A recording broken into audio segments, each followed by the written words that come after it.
siang, salam sejahtera bagi kita semua. Shalom, Om Swastiastu, Namo Buddhaya, salam kebajikan.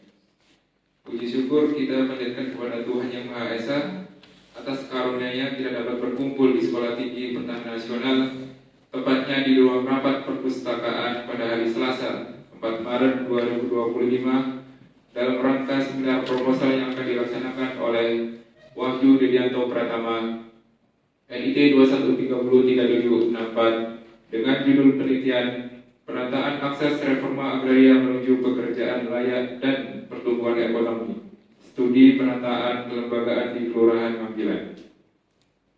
Yang terhormat Bapak Dr. Raden Deden Dani Saleh, Sarjana Sosial Magister Sains, selaku pembimbing 1. Yang terhormat Ibu Desi Adetria, Sarjana Ekonomi Master in Economic Development, selaku dosen pembimbing 2, dan yang terhormat Bapak Aristiono Nugroho, Ahli Pertanahan Magister Sains, selaku dosen pembahas, serta rekan-rekan yang hadir pada seminar proposal pada hari ini. Adapun susunan acara seminar proposal akan dibagi menjadi 4 sesi. Sesi pertama yaitu pemaparan seminar proposal oleh Wahyu Dedianto Pratama, NIT 21303764. Sesi kedua yaitu tanya jawab dari rekan-rekan taruna ataupun taruni. Sesi ketiga yaitu pemberian tanggapan dari dosen pembahas serta tanggapan dari dosen pembimbing. Dan sesi yang terakhir yaitu pembacaan berita acara hasil seminar. Baiklah, kita mulai sesi yang pertama yaitu pemaparan seminar proposal yang akan dilakukan oleh Wahyu Dedianto Pratama. Atas waktunya dipersilakan.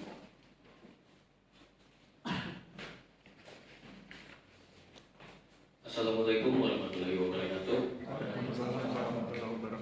Dan selamat siang. Perkenalkan, nama saya Wahyu Dedianto Pratama, NIT 21303764. Yang terhormat Bapak Aristiono Nugroho, APTNH MSI selaku dosen pembahas. Yang saya hormati Bapak Dr. Raden Deden Dani Saleh selaku dosen pembimbing 1 saya.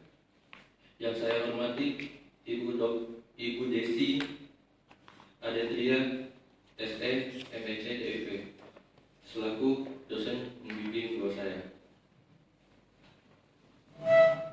Hari ini saya akan memaparkan proposal penelitian saya dengan judul Penataan Akses Reforma Agraria Menuju Pekerjaan Layak dan Pertumbuhan Ekonomi, Studi Penataan Kelembagaan di Kelurahan Mampilan. Pada proposal ini terdiri dari 3 bab, yaitu bab 1 pendahuluan, bab 2 tinjauan pustaka dan kerangka teoritis, dan bab ketiga yaitu metode penelitian. Adapun latar belakang penelitian ini berdasarkan Undang-Undang Pokok Agraria atau disebut Undang-Undang Nomor 5 Tahun 1960 tentang Peraturan Dasar Pokok-Pokok Agraria, yang mengamanatkan bahwa bumi, air, ruang angkasa, termasuk kekayaan alam yang terkandung di dalamnya, pada tingkatan tertinggi dikuasai oleh negara dan digunakan untuk sebesar-besarnya kemakmuran rakyat Indonesia, yang dilaksanakan untuk meningkatkan produktivitas agar mencegah adanya monopoli kekuasaan ataupun monopoli oleh organisasi yang dapat merugikan masyarakat. Dalam Undang-Undang Pokok Agraria juga sudah menyinggung bahwa reforma agraria ditujukan untuk masyarakat petani yang belum memiliki tanah lebih dari 0,5 hektar.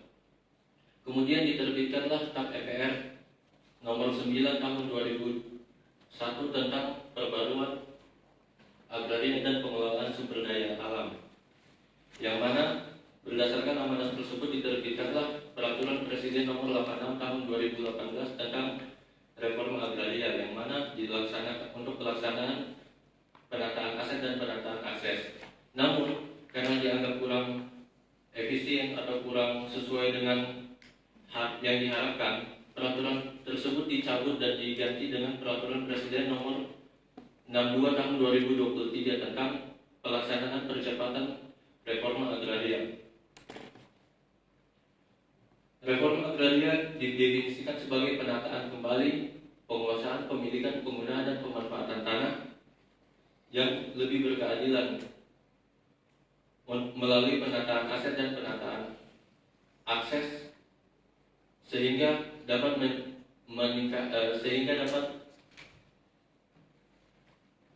memberikan kemakmuran kepada rakyat. Penataan aset adalah penataan kembali pengolahan, penguasaan, pemilikan, penggunaan, dan pemanfaatan tanah dalam rangka menciptakan keadilan dan dalam segi pemilikan dan penggunaan pemanfaatan tanah.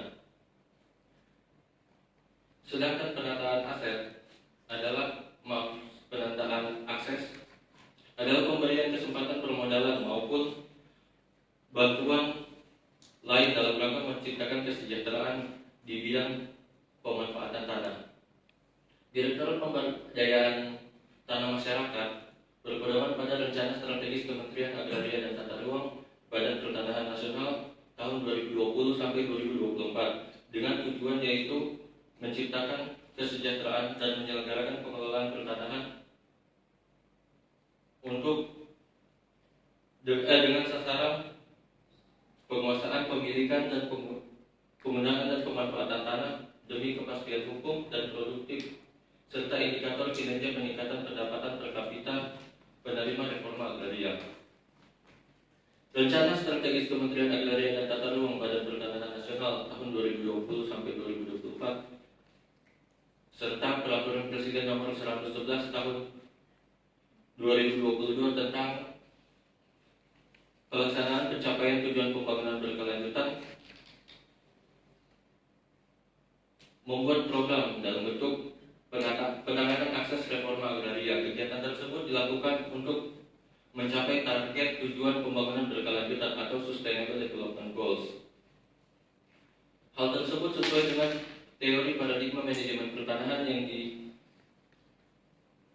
dipopulerkan oleh Profesor Stig Eneman, dan salah satu tujuan Sustainable Development Goals yang bersinggungan dengan Direktorat Pemberdayaan Tanah Masyarakat yaitu pada tujuan ke-8 pekerjaan layak dan pertumbuhan ekonomi.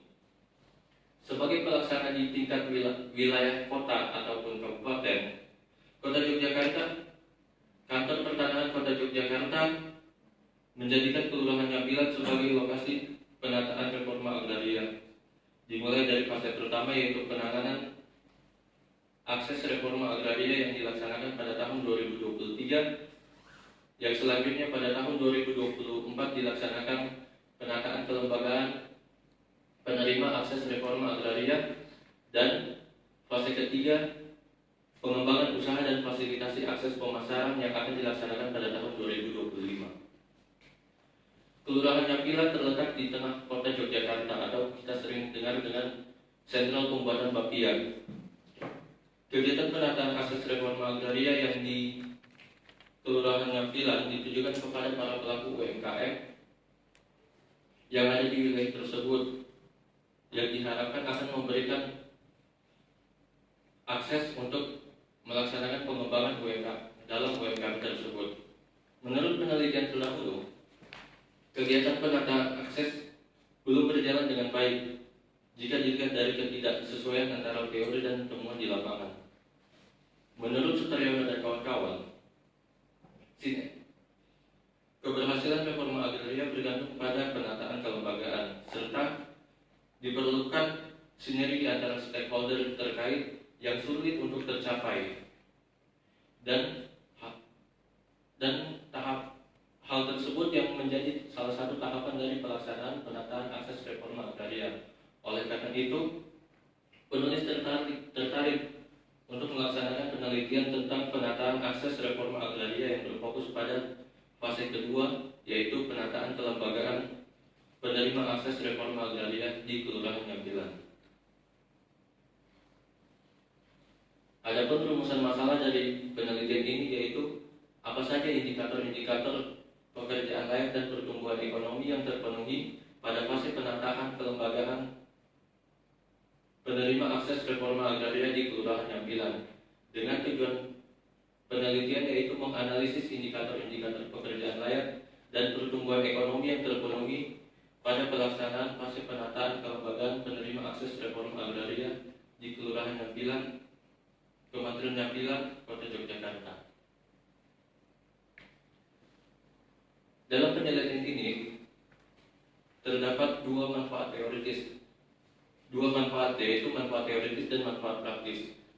Manfaat teoritis diharapkan dapat memperkaya ilmu pengetahuan dalam bidang agraria, khususnya pentingnya penataan kelembagaan dalam memenuhi indikator-indikator pekerjaan layak dan pertumbuhan ekonomi. Sedangkan secara manfaat praktis diharapkan dapat memperkaya data dan informasi mengenai kondisi fisik, sosial, ekonomi, lahan masyarakat di wilayah tersebut, sehingga dapat digunakan sebagai bahan rujukan dalam pengambilan kebijakan oleh pemerintah. Terdapat beberapa penelitian terdahulu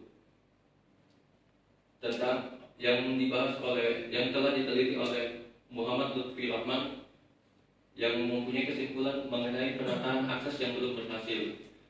Sedangkan Farah Ananda Resti dan Harpini Wulandari pada tahun 2022 dan Farid Safira Amalia pada tahun 2022 menjelaskan bahwa reforma agraria telah berhasil. Sedangkan menurut A. Muhammad Anugrah pada tahun 2022, Eva Purti Sinaga, Edi Masari, dan Tri Wilianto pada tahun 2023, Sudibiano, Rio Katon, Prasetyo, dan Arif Rahmadi pada tahun 2023, dan anak Agung Rido Wisnu Saputro pada tahun 2024 menjelaskan bahwa pentingnya potensi reforma agraria. Berdasarkan penelitian-penelitian yang telah terdahulu, terdapat beberapa perbedaan dengan penelitian yang akan dilaksanakan pada penelitian ini, yaitu terdapat perbedaan dari segi lokasi penelitian, di mana penelitian terdahulu belum ada yang melaksanakan penelitian yang berada pada lokasi Kelurahan Nyampilan, Kapanewon Nyampilan, Kota Yogyakarta. Sedangkan pada penelitian terdahulu hanya membahas secara besar kegiatan reforma agraria ataupun kegiatan penataan akses reforma agraria ataupun penataan aset. Sedangkan pada penelitian ini, peneliti berfokus pada fase-fase atau tahap dalam kegiatan penataan akses yang berfokus pada fase kedua, penataan kelembagaan penerima akses reforma agraria. Dan pada penelitian ini juga berfokus pada salah satu tujuan dari Sustainable Development Goals, yaitu tujuan ke-8 pekerjaan layak dan pertumbuhan ekonomi.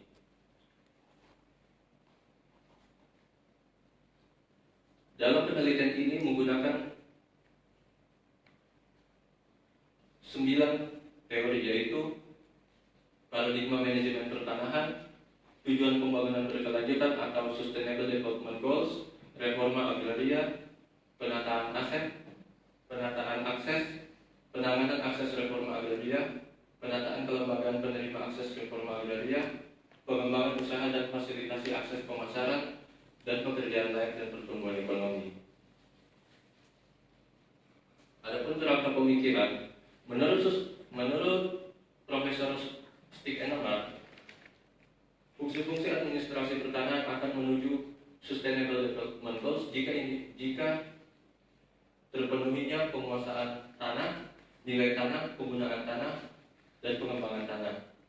Dalam hal ini, reforma agraria masuk dalam penguasaan tanah, di mana diharapkan jika reforma agraria melalui penataan aset dan penataan akses berjalan, akan menuju Sustainable Development Goals atau tujuan pembangunan berkelanjutan.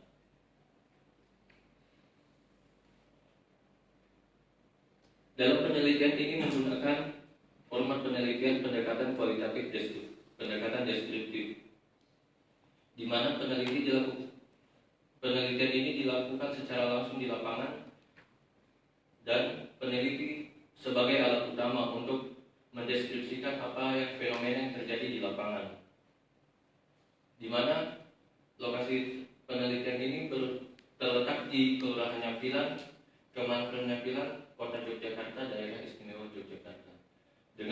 dan sumber data terbagi menjadi dua, data primer yang didapati langsung oleh peneliti dan data sekunder yang didapati melalui dokumen yang didapat oleh peneliti.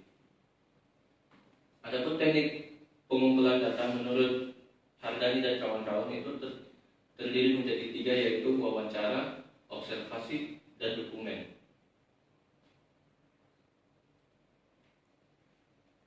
Dalam penentuan informan, menurut Sugiono, peneliti menggunakan teknik purposive sampling, di mana peneliti menentukan terlebih dahulu informan-informan yang akan dilakukan wawancara yang dianggap mempunyai data dan akan memberikan data dan informasi yang valid.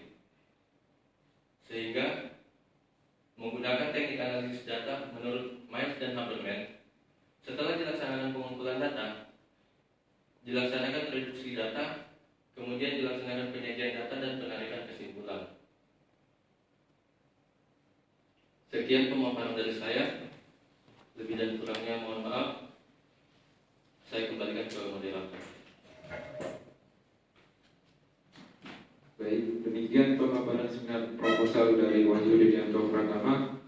Sesi selanjutnya dipersilakan kepada rekan-rekan yang ingin bertanya atau memberikan masukan, yang mana dalam kesempatan ini diberikan kepada dua orang penanya. Silakan bagi teman-teman yang ingin bertanya.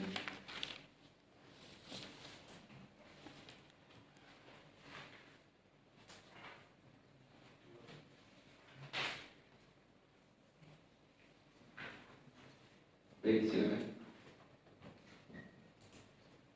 Izin Bapak Ibu dosen dan saudara penyaji, perkenalkan nama saya Tommy Sadewa. Izin bertanya kepada saudara penyaji Wahyu Rudianto Pratama. Tadi telah dijelaskan ukuran ngampilan. Yang mau saya tanyakan, kenapa saudara penyaji memilih ukuran ngampilan? Apakah di sana pekerjaan layak dan pertumbuhan ekonomi itu belum ada?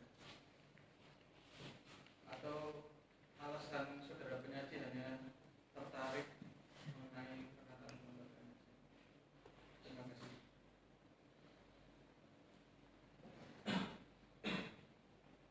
Kepada penanya kedua, dipersilakan jika ada. Ya, silakan. Mohon izin Bapak Ibu dosen, izin saudara penyaji, saya izin bertanya mengenai rumusan permasalahan dari penyaji. Mungkin bisa di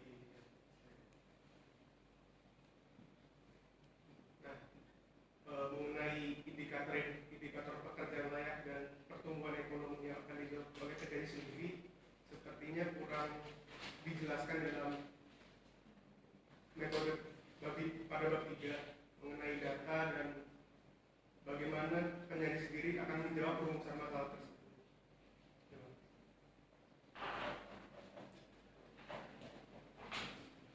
Kepada saudara Wahyu Rudianto Pratama, dipersilakan untuk menanggapi pertanyaan dari rekan-rekan yang telah diajukan.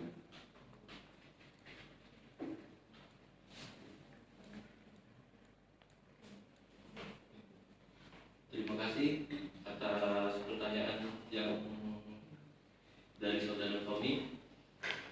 Dalam hal ini, alasan peneliti menjadikan Kelurahan Nyampilan sebagai lokasi penelitian karena pada kantor pertanahan Kota Yogyakarta di tahun 2024 sedang baru melaksanakan penataan akses reforma agraria, dan Kelurahan Nyampilan itu menjadi lokasi penataan akses reforma agraria di kantor pertanahan Kota Yogyakarta. Selain itu, terdapat juga keunikan berupa Kelurahan Nyampilan itu kita kenal sebagai sentral bakpia, di mana daerah tersebut itu menjadi daya tarik masyarakat ataupun wisatawan untuk memberdayakan UMKM tersebut. Selanjutnya, untuk menjawab pertanyaan dari saudara Rivaldi, mengenai indikator-indikator pekerjaan layak dan pertumbuhan ekonomi. Indikator-indikator pekerjaan layak dan pertumbuhan ekonomi itu menurut ILO atau Organisasi Buruh Internasional itu terdapat 10 indikator pekerjaan layak, dan menurut Sulistiawan itu terdapat 3 indikator pertumbuhan ekonomi, di mana indikator pekerjaan layak adalah kesempatan kerja, pendapatan yang cukup, dan pekerjaan yang produktif, jam kerja yang layak, penggabungan pekerjaan yang harus dihapuskan, stabilitas dan jaminan kerja, kesempatan dan perlakuan yang setara dalam pekerjaan, lingkungan yang aman, jaminan sosial, dan yang ke-10 adalah dialog sosial.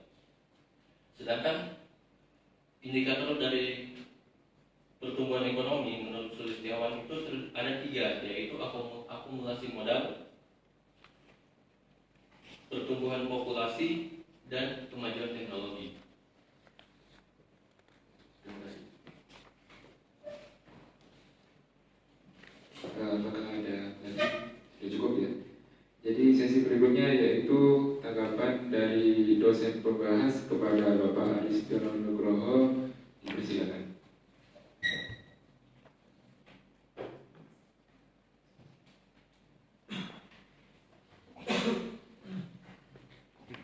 Terima kasih. Assalamualaikum warahmatullahi wabarakatuh. Waalaikumsalam. Salam sejahtera buat kita semua yang saya hormati Pak Deden, kemudian Ibu Desi dan Mas Wahyu, dan sahabat-sahabat mahasiswa. Pertama saya ingin mengingatkan bahwa judul itu harus lengkap. Yang judulnya kurang lengkap. Kelurahan Ngampilan di mana? Jangan-jangan di Purworejo. Ternyata Kelurahan Ngampilan, Kementerian Ngampilan, Kota Yogyakarta. Jadi lengkapi lokasinya supaya kemudian tidak keliru piknik ke Purworejo. Ya. Kemudian berikutnya kita masuk ke pernyataan yang paling mendasar yang mengganggu selera makan kita ya, karena lagi puasa. Di poin latar belakang, alinea terakhir, Anda mengatakan bahwa pemerintah mencabut peraturan tersebut. Peraturan Perpres nomor 86 2018 Anda katakan dicabut dengan adanya Perpres nomor 62 tahun 2023. Saya bilang salah. Nanti Anda lihat di pasal 76 Perpres 62 2023 bahwa Perpres itu tidak pernah mencabut Perpres 86 2018. Karena Perpres yang 2018 itu isinya filosofi dan tujuan, sedangkan Perpres yang 62 itu isinya percepatan. Jadi kalau kamu punya mobil, ketika ingin menaikkan kecepatanmu kan tidak kemudian kamu tinggalkan mobilnya ya. Kamu tetap di mobil yang sama, tinggal kemudian digas, gitu ya. Maka kemudian itu rasionalitas berpikirnya. Kemudian kita masuk ke di bagian dalam, di rumusan masalah. Rumusan masalah tadi sudah dibacakan apa saja indikator dan seterusnya. Kemudian ada poin tentang fase penataan kelembagaan penerima akses reforma agraria. Ketika saya cek di berbagai literatur, penataan kelembagaan dalam konteks akses reforma agraria itu ada 6 poin. Dari 6 poin tersebut yang cocok dengan penelitianmu ada 2, yaitu penguatan kelembagaan masyarakat dan pendampingan kepada masyarakat dan kelompok masyarakat. Dari 2 poin itu, maka kamu harus bicara tentang prinsip partisipatori. Kamu harus bicara tentang meaningful participatory, partisipasi bermakna, artinya partisipasi yang bermakna buat masyarakat, bukan partisipasi yang bermakna buat orang lain selain masyarakat. Kemudian dari situ kamu harus bicara tentang dampak positifnya buat masyarakat. Sesudah kamu bicara itu baru kamu berhak bicara 2 hal. Pekerjaan yang layak dan ekonomi yang tumbuh. Ya. Tanpa itu kamu nggak berhak bicara tentang pekerjaan yang layak dan ekonomi yang tumbuh. Kalau kamu bicara tentang pertumbuhan ekonomi, itu bukan bicara pertumbuhan ekonomi makro, tapi mikro. Karena bicaranya masyarakat, ya, skalanya skala keluarga. Kemudian bicara tentang penguatan peran. Ada kelompok tani, ada LSM. Bicara tentang bantuan. Ada mindset, teknis, modal, pemasaran. Dan kemudian nanti muaranya di pemberdayaan masyarakat. Itu yang kemudian membuat kamu berhak bicara tentang dua hal. Yang menjadi ciri pendidikanmu kan dua hal ya. Pekerjaan yang layak dan ekonomi yang tumbuh. Kalau kamu nggak bicara sebagaimana saya sampaikan, kamu nggak berhak bicara itu. Sekarang mari kita cek teorinya. Apakah teorimu membawa kamu pada kesempatan itu? Kita mulai dari teori yang sangat makro ya, dan manajemen paradigm dari Ehrman. Ini sangat makro. Karena sangat makro harus diturunkan ya. Ketika kamu kemudian mencoba menurunkannya ke reforma agraria, it's okay. Ada penataan aset, ada penataan akses. Ketika bicara penataan akses, suka tidak suka kamu harus masuk ke teori pemberdayaan masyarakat. Tanpa itu kamu nggak berhak bicara teori yang sangat general. Kemudian kamu ingin menghubungkan dengan Sustainable Development Goals pada tujuan yang ke-8, pekerjaan yang layak dan pertumbuhan ekonomi. Kalau kamu tidak gunakan teori pemberdayaan masyarakat, maka pertumbuhan ekonominya adalah makro. Pertumbuhan ekonomi makro itu bicara tentang ekspor, impor, GDP, dan lain sebagainya. Kan kamu tidak bicara itu ya.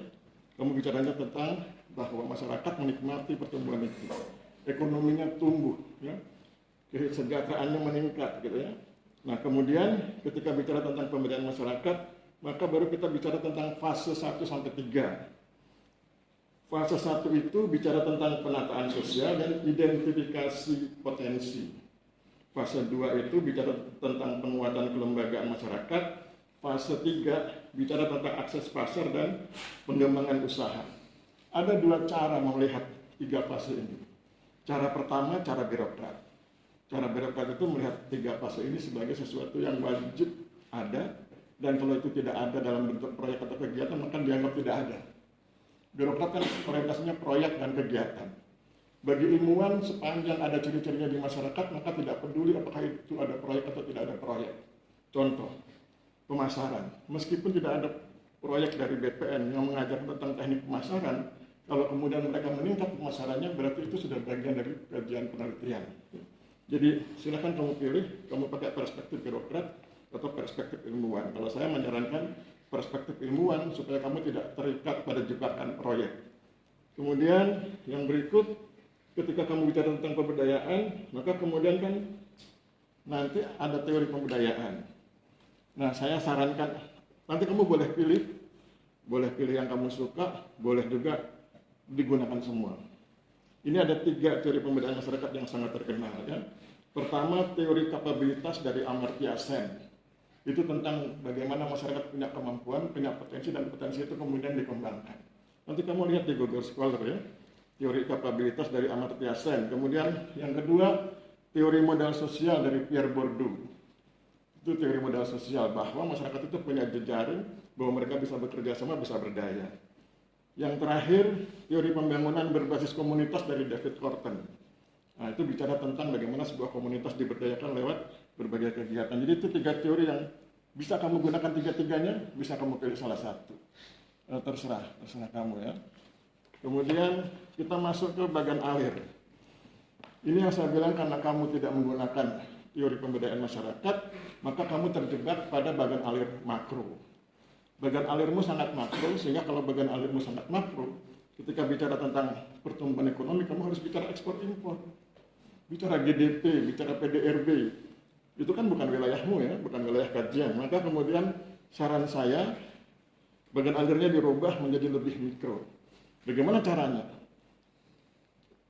Teorinya Ehrman itu jangan dimasukkan di bagian alir, karena terlalu umum. Kamu langsung masuk ke reforma agraria. Reforma agraria kan 2 tuh, penataan aset, penataan akses. Kemudian penataan akses itu dipecah jadi 3. Fase 1, 2, 3, kemudian masuk ke SDGs poin 8. Jadi jangan SDGs yang semua, tapi yang khusus poin 8. Kemudian bikin 2 cabang, pekerjaan yang layak dan pertumbuhan ekonomi.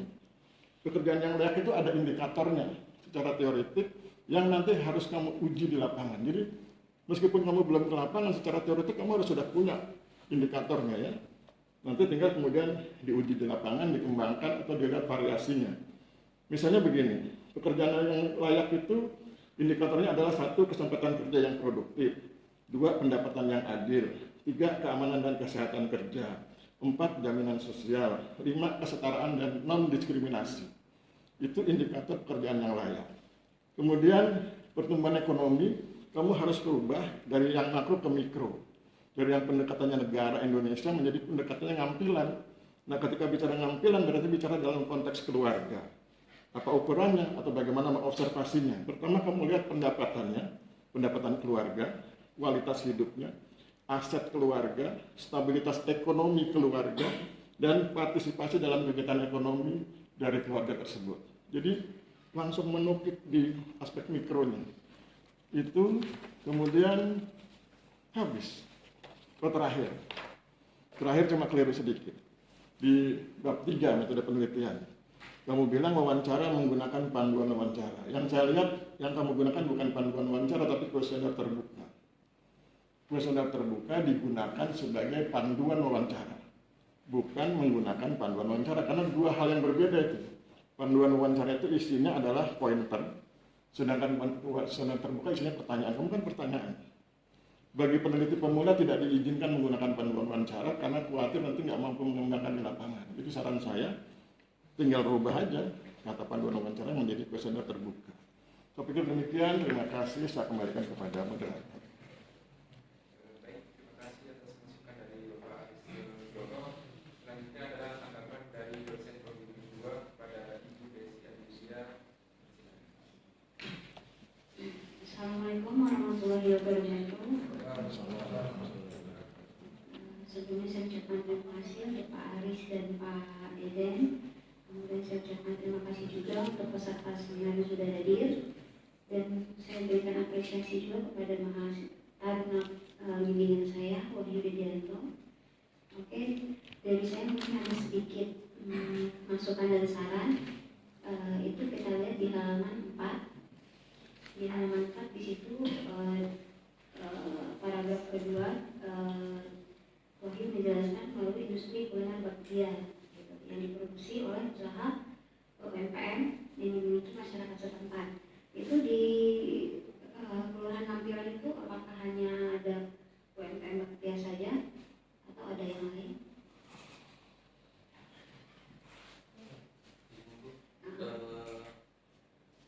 Pada Kelurahan Nampilan ini, pada pelaksanaan penataan akses reforma agraria di Kelurahan Nampilan itu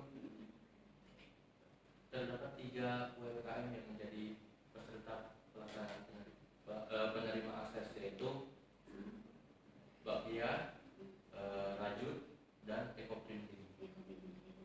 Berarti kan ketiga-tiganya nanti akan diberikan kuesioner atau wawancara kan? Ketiga-tiganya. Kemudian kita lihat lagi di halaman rumusan masalah. Di sini rumusan masalahnya itu apa saja indikator pekerjaan layak dan pertumbuhan ekonomi yang terpenuhi, ya kan, yang terpenuhi di situ. Nah, untuk indikator pekerjaan layak itu kan menurut BPS ada 10 indikator ya, mulai dari kesempatan kerja, pendapatan yang cukup, pekerjaan yang produktif dan jam kerja yang layak, jaminan sosial dan sebagainya. Nah, untuk menjawab masalah kamu itu tadi, maka poin-poin pertanyaan pada kuesioner nanti itu harus mencerminkan 10 indikator tersebut. Misalnya contohnya kayak misalnya kesempatan kerja. Itu nanti ketika kamu wawancara bagaimana gitu. Jangan-jangan nanti untuk menjadi kasir di bakpia aja harus lulusan S1 matematika tinggi 160. Minimal 160, makanya kan lagi pada heboh kabur aja dulu gitu karena terlalu ribet persyaratannya itu. Jadi ketika kamu wawancara kamu harus benar-benar, jadi poin-poin pertanyaannya itu harus mencerminkan indikator-indikator pekerjaan layak yang 10 unsur tadi gitu.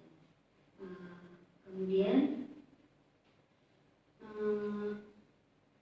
sejauh ini dalam penataan akses itu di Kelurahan Nampilan apakah sudah pernah ada pendampingan kewirausahaan? Setelah saya laksanakan penelitian yang saya laksanakan Bu, di Kelurahan Nampilan ini sudah ada dilaksanakan pendampingan Bu,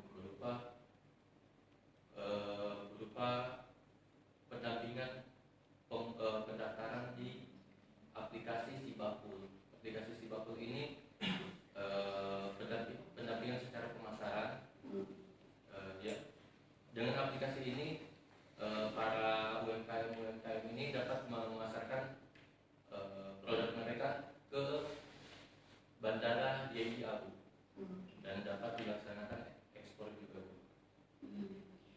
jadi setahu saya ya kalau di kelurahan Nampilan ini, karena saya juga pendatang itu, kalau saya beli oleh-oleh itu, kalau beli bakpia itu nggak hanya, jadi di situ tuh penjual bakpianya itu nggak hanya toko-toko besar yang biasanya bus-bus datang itu, tapi juga kadang ada yang usaha-usaha rumahan yang biasanya yang bikinnya itu barbar gitu.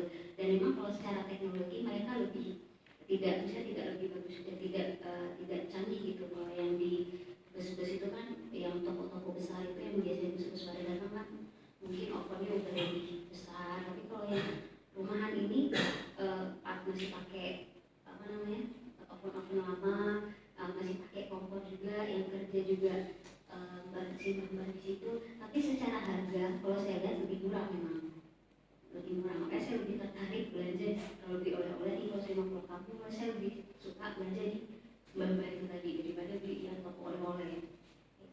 Itu nanti lihat apakah pendampingannya sudah sampai ke benar-benar usaha rumahan yang mbak-mbak itu tadi, gitu. Gak hanya yang sudah besar aja gitu ya. Karena nanti kalau untuk yang kayak ke bandara GIA itu biasanya kayak yang udah terkenal lah yang masuk ke situ, itu yang udah bagiannya udah terkenal.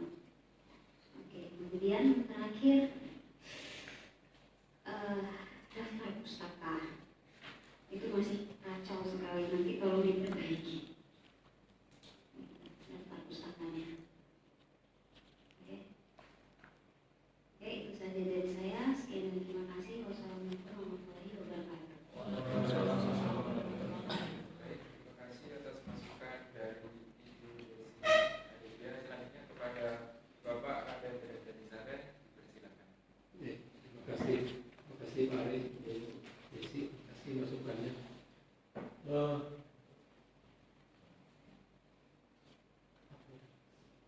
Saya mau komentar. Wahyu itu emang begini kan kesehariannya. Jadi kalau saya mengilustrasikan, kalau dunia itu sedang berputar cepat, dia datang, nah, dunia melambat. Rasanya kayak begitu ya. Jadi saya dari luar setelah apa gitu di luar hutan, terus masuk ke sini, dengerin lagi ngomong seperti melambat. Dia semua orang begitu pembawaannya ya. Mungkin saya menyoroti perform seminar Jaya. Ya, terlalu banyak melirik ke sana, jelaskan. Oh, kalau sudah ngobrol kan sudah fix ya. Apa masalah? Pakai teori apa membaca masalah itu kan kita sudah gampang. Nah, besok penjelasannya begitu lagi kan. Ditingkatkan cara presentasinya itu satu. Kemudian tadi ya saran Pak Aris itu yang lebih mungkin lagi karena ya teori NLP itu bukan teori NLP menyebutnya paradigma, artinya kan sudah di atas, terlalu jauh untuk diterapkan. Nah, tadi sudah disarankan ada berapa teori-teori untuk jembatan menjelaskannya ya. Jadi kamu sudah harus mulai membayangkan besok itu di bab 5 itu ada setidaknya 14 subbab ya. 14 subbab itu 11 dari pekerjaan yang layak dan 3 dari penataan akses tadian. Nah, silakan dijelaskan bagaimana, terus di bab berikutnya bagaimana hubungan itu semua. Nah, berarti aja kita mulai menerapkan teori-teori seperti di banyak anak juga. Saya lihat sudah tidak sekedar menyampaikan prosedurnya begini. Kita sudah mulai berpikir ya mana duluan, mana belakangan. Nah, kita latih terus itu.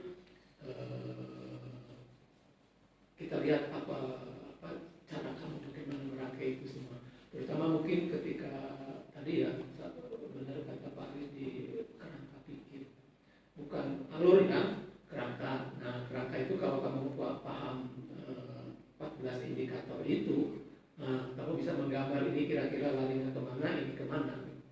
Nanti ada mungkin ada perubahan dari sini kerangka pikir.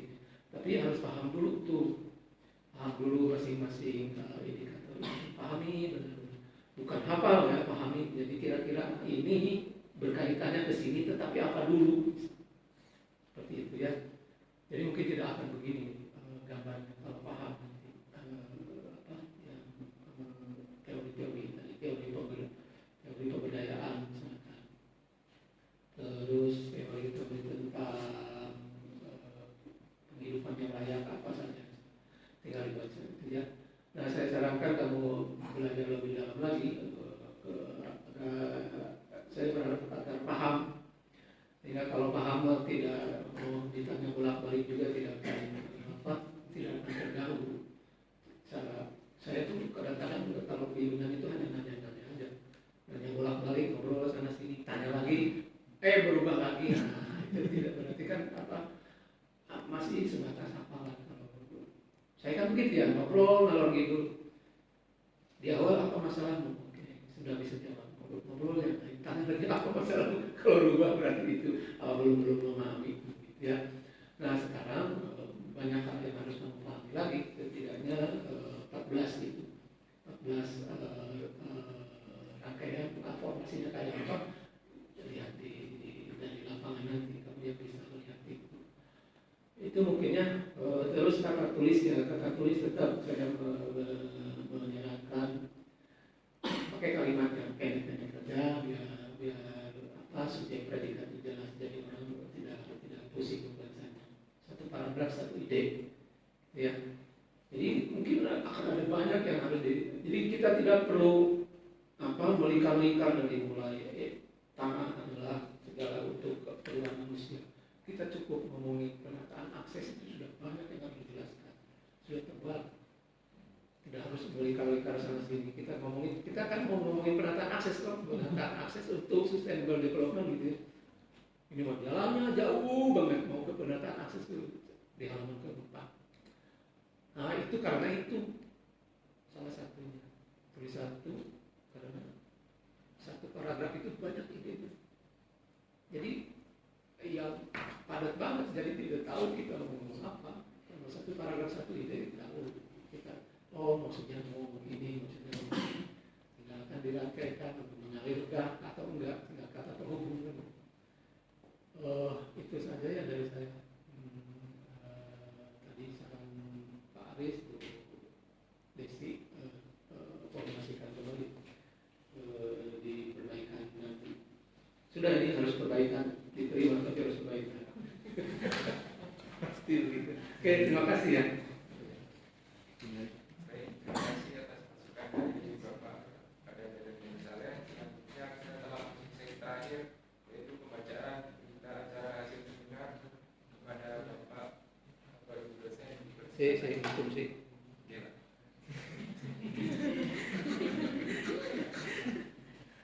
Udah, udah sih.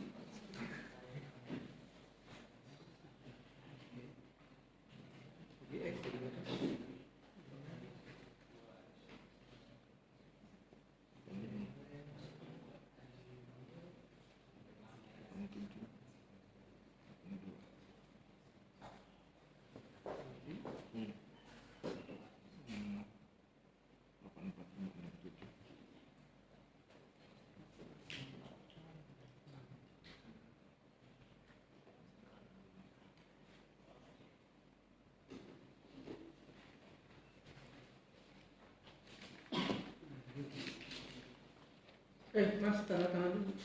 Saking sampainya dia.